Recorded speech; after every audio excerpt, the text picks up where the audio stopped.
L'histoire de Tatilou.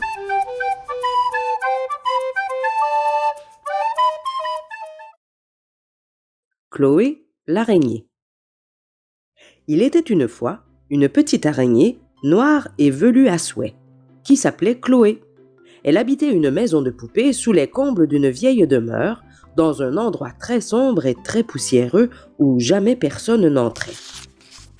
Ainsi, du vaste monde, Chloé ne connaissait que ce grenier et le peu de choses qui s'y trouvaient.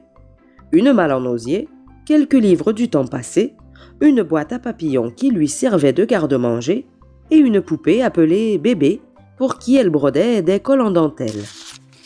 Or, un jour, pendant qu'elle tissait aux fenêtres de sa maison des rideaux de soie, une souris vint à passer.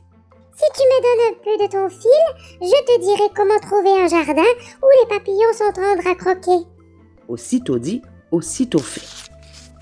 Comme Chloé en avait assez d'habiller le gros bébé, assez de grignoter des ailes de papillon desséchées, elle prit son fil et ses aiguilles et s'en alla trouver un autre logis. Ainsi font les petites araignées quand elles en ont assez. Après un long voyage, elle arriva enfin dans le jardin fleuri. Oh, quel parfum délicieux! Chloé sauta de plaisir et joua parmi les fleurs dans le soleil.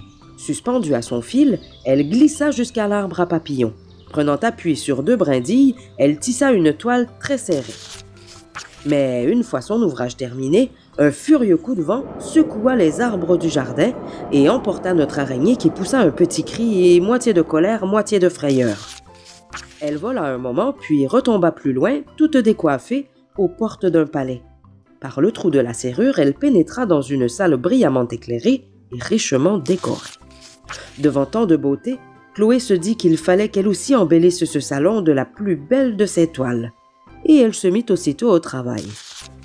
Mais son ouvrage terminé, quelqu'un cria « Quelle horreur! Enlevez-moi tout de suite cette saleté !» Un méchant coup de balai emporta toile et araignée. Non, ça suffit. J'en ai assez d'être chassée. Au diable les courants d'air, au diable les coups de balai, s'exclama-t-elle. Plus jamais je n'écouterai une souris.